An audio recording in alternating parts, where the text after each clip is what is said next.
ಅವಾಗ ಇಂಡಿಪೆಂಡೆಂಟ್ ಆಗಿದ್ದೆ ಗೆದ್ದು ಮತ್ತೆ ಕಾಂಗ್ರೆಸ್ನಲ್ಲಿ ಇಮಿಡಿಯೇಟ್ ಆಗಿ ಜಾಯ್ನ್ ಆಗಿದೆ. ಅವಾಗ ಅದಕ್ಕಿಂತ ಮುಂಚಿನಿಂದ 19 ಆನಂದ್ ಸಿಂಗ್ ಇಲ್ಲ ಅಲ್ಲ, ಅದು ಮೊದಲು ಇಂಡಿಪೆಂಡೆಂಟ್ ಆಗಲ್ಲ, ಅವರಲ್ಲ ಇಂಡಿಪೆಂಡೆಂಟ್ ಅವರೇ. ಇವಾಗ ಅವರೇ, ಇವಾಗ ಆನಂದ್ ಸಿಂಗ್. ಓಕೆನಾ? ರೆಡಿನಾ ಸರ್? ಇವತ್ತು ನಿಮ್ಮ ಬೆಂಬಲಿಗರೆಲ್ಲ ನಿಮ್ಮ ಮಂತ್ರಿ ಮಾಡಬೇಕು ಅಂತ ನಿಮ್ಮ ರಾಜ್ಯ ನಾಯಕರನ್ನೆಲ್ಲ ಭೇಟಿ ಮಾಡ್ತಾ ಇದ್ದಾರೆ. ಎಲ್ಲರೂ ಒಂದು ಆಸೆ ಅನ್ನೋದು ಇರುತ್ತಲ್ಲ, ನಮ್ಮ ಕ್ಷೇತ್ರಕ್ಕೊಂದು ಸಿಗಬೇಕು. ಏನಂದರೆ ವಿಜಯನಗರ ಜಿಲ್ಲೆಗೆ ಇವಾಗ ತನಕ ಒಂದು ಅವಕಾಶ ಸಿಕ್ಕಿಲ್ಲ, ಹೊಸ ಜಿಲ್ಲೆ ಆದಮೇಲೆ. ಹಾಗಾಗಿ ಒಂದು ಜಿಲ್ಲೆ ಪರ ನಮಗೊಂದು ಅವಕಾಶ ಮಾಡಿಕೊಟ್ರೆ ಕೆಲಸ ಮಾಡಲಿಕ್ಕೆ ಈಸಿ ಆಗುತ್ತೆ. ಏನು ಸರ್ ಇವ್ರಿಗೆ ನಿಮಗೆ ಯಾಕೆ ಮಿನಿಸ್ಟರ್ ಮಾಡಬೇಕು ಅಂತ? ಏನಾದರೆ ಒಂದು ಅವಕಾಶ, ಇದು ಸ್ಪೆಷಲಿ ಬಳ್ಳಾರಿ ಮತ್ತು ವಿಜಯನಗರ ಜಿಲ್ಲೆಗೆ, ಎರಡು ಅಖಂಡ ಬಳ್ಳಾರಿ ಹಳೆ ಜಿಲ್ಲೆಗೆ ಲಾಸ್ಟ್ ಒಂದು 2-3 ವರ್ಷದಿಂದ ಯಾರು ರೆಪ್ರೆಸೆಂಟೇಷನ್ ಇಲ್ಲ. ಯಾರು ಅದರಿಂದ ನಾಗೇಂದ್ರ ಸರ್ ಇದ್ದರು, ಅದಾದಮೇಲೆ ಯಾರೂ ಕಾಣಿಸ್ತಾ ಇಲ್ಲ. ಹಾಗಾಗಿ ನಾವು ಸ್ಥಳೀಯವಾಗಿ ನಾವೊಬ್ಬರು ಯಾರನ್ನ ಒಬ್ಬರು ಇದ್ದರೆಗಿನ ಒಳ್ಳೆಯದು.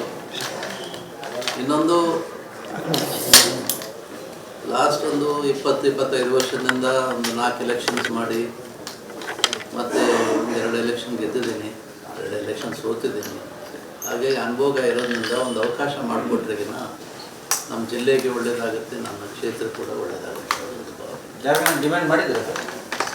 ಹೇಳ್ಕೊಂಡಿದ್ದೀನಿ ಹರಿಪ್ರಸಾದ್ ಸಾಹೇಬರಿಗೆ, DK ಶಿವಕುಮಾರ್ ಸಾಹೇಬರಿಗೆ, ಮುಖ್ಯಮಂತ್ರಿಗಳಿಗೆ, ಅವ್ರಿಗೆಲ್ಲರಿಗೂ ಕೇಳ್ಕೊಂಡಿದ್ದೀನಿ. ಸಿದ್ದರಾಮಯ್ಯ ಸಾಹೇಬರು ಕೂಡ ಇವತ್ತು ಹೋಗ್ಬಿಟ್ಟು ಅವ್ರಿಗೂ ಕೇಳ್ಕೊಂಡು ಬರ್ತೀನಿ. ಇನ್ನು ಹೈಕಮಾಂಡಿಗೆ ಅವ್ರಿಗೆ ಬಿಟ್ಟಿದೆ, ಒಂದು ಅವಕಾಶ ಮಾಡಿಕೊಡ್ಬೇಕು ಅನ್ನೋದೊಂದು ಮನವಿ. ಡೆಲ್ಲಿಗೆ ಹೋಗೋ ಪ್ಲಾನ್ ಸರ್? ಡೆಲ್ಲಿಗೆ ಲಾಸ್ಟ್ ಟೈಮ್ ಹೋಗಿದ್ರೆ ಸರ್, ಡೆಲ್ಲಿಗೆ ಹೋಗೋ ಪ್ಲಾನ್ ಇದೆ ಸರ್? ಲಾಸ್ಟ್ ಟೈಮ್ ಏನು ಡೆಲ್ಲಿಗೇನು ಹೋಗಿಲ್ಲ ನಾನು. ಬಟ್ ಏನಂದರೆ ಹೈಕಮಾಂಡ್ನಿಂದ ಏನಂದರೆ ನಮ್ಮ ಕುಟುಂಬ ಮುಂಚಿನಿಂದ ಕಾಂಗ್ರೆಸ್ನಲ್ಲಿ ಇರೋದು ಅವ್ರಿಗೆ ಗೊತ್ತಿದೆ. ಲಾಸ್ಟ್ ಒಂದು 50 ವರ್ಷದಿಂದ ನಾವು ಕಾಂಗ್ರೆಸ್ನಲ್ಲೇ ಇದ್ದೀವಿ. ಹಾಗಾಗಿ ಕಾಂಗ್ರೆಸ್ಗೂ ಒಂದು ಬೆಳೆಸಲಿಕ್ಕೆ ಒಂದು ಅವಕಾಶ ಆಗುತ್ತೆ, ಪ್ಲಸ್ ಕ್ಷೇತ್ರ ಕೂಡ ಡೆವಲಪ್ಮೆಂಟ್ ಮಾಡಲಿಕ್ಕೆ. ಸಮುದಾಯದಲ್ಲಿ ಪ್ರಬಲ ಆಕಾಂಕ್ಷಿಗಳಿದೆ ಸರ್, ಯಾಕಂದರೆ ಬೇಳೂರು ಆ ಕಡೆ ಮುದುಮಂಗಾರಪ್ಪ ಅವರು, DK ಸಾಹೇಬ್ರೆಲ್ಲ ಇದ್ದಾರೆ. ಅವ್ರ ನಡುವೆ ಹೆಂಗೆ ಸರ್ ಲೆಕ್ಕಾಚಾರಗಳೆಲ್ಲ ಪ್ಲಸ್ ಆಗ್ಬೋದು ನಿಮಗೆ? ಇವಾಗ ನಾವೆಲ್ಲ ನಮ್ಮ ಉತ್ತರ ಕರ್ನಾಟಕದಲ್ಲಿ ನಾವು ಗೆದ್ದಿರೋದು, ನಾನಾಗಲಿ ಮಾಲಿಕೆ ಗುತ್ತೇದಾರಾಗಲಿ, ಇವರೆಲ್ಲ ನಾವು ಗೆದ್ದಿರೋದೊಂದು ಜನರ ಬೆಂಬಲದಿಂದ, ಜಾತಿ ಮೇಲೆ ನಾವು ಗೆದ್ದಿಲ್ಲ. ಹಾಗಾಗಿ ಒಂದು ಅವಕಾಶ ಮಾಡಿಕೊಟ್ರಿಗಿನ ನಾವು ಜನಕ್ಕೆ ಒಂದು ಸೇವೆ ಮಾಡಲಿಕ್ಕಾಗುತ್ತೆ. ನಾನು ಕೇಳ್ತಾ ಇರೋದು ಮುಖ್ಯವಾಗಿ ನಮ್ಮ ವಿಜಯನಗರ ಜಿಲ್ಲೆ ಹೊಸ ಜಿಲ್ಲೆ ಆಗಿದೆ, ಭಾಳಷ್ಟು ಅಭಿವೃದ್ಧಿ ಕಾರ್ಯಕ್ರಮಗಳು ಮಾಡೋವು ಇದ್ದಾವೆ. ಹಾಗಾಗಿ ಇದಕ್ಕಂದ್ರೆ ಭಾಳಷ್ಟು ಹಿಂದುಳಿದಿರೋ ಕ್ಷೇತ್ರ ಎಲ್ಲ ಕಂಪ್ಲೀಟ್ ಹರಪನಹಳ್ಳಿ, ಹಳಗ್ಲಿ, ಹಗರಿಬೊಮ್ಮನಹಳ್ಳಿ, ಕೂಡ್ಲಿಗಿ, ಕೊಟ್ಟೂರು, ಹೊಸಪೇಟೆ ಎಲ್ಲ ಭಾಳ ಹಿಂದುಳಿದ ಕ್ಷೇತ್ರ. ನೀರಾವರಿ ಆಗಿಲ್ಲ ಇವಾಗ ತನಕ, ಅವೆಲ್ಲ ನೀರಾವರಿ ಪ್ರದೇಶಗಳು ಮಾಡಬೇಕಾಗಿದೆ. ಹಾಗೆ ಭಾಳಷ್ಟು ಇವಾಗ ನಮ್ಮ ಬಳ್ಳಾರಿ ಜಿಲ್ಲೆಗಂತೂ ಸಾಕಷ್ಟು ಡೆವಲಪ್ಮೆಂಟ್ ಆಗಿದೆ.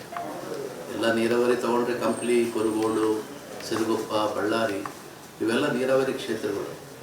ಮತ್ತು ಅದ್ರ ಜೊತೆಗೆ ಸಂಡೂರು ಮೈನಿಂಗ್ ಎಲ್ಲ ಇರೋದೆಲ್ಲ ಬಳ್ಳಾರಿನಲ್ಲೇ. ಬಟ್ ನಮ್ಮ ಭಾಗಕ್ಕೆ ಏನೂ ಅಭಿವೃದ್ಧಿ ಆಗಿಲ್ಲ. ಒಂದು ಅವಕಾಶ ಈ ಸಾರಿ ಒಂದು ನಮ್ಮ ವಿಜಯನಗರ ಜಿಲ್ಲೆ ಕೊಟ್ಟರೆಗಿನ ಜಿಲ್ಲೆ ಅಭಿವೃದ್ಧಿ ಪಡಿಸ್ಬೋದು ಅನ್ನೋದು ನನಗೆ ವಿಶ್ವಾಸ ಇದೆ. ನಾನು ಜಾತಿ ಮೇಲೆ ಕೇಳ್ತಾ ಇಲ್ಲ, but I am asking on ನಮ್ಮ ಜಿಲ್ಲೆ ಪರ ನನ್ನ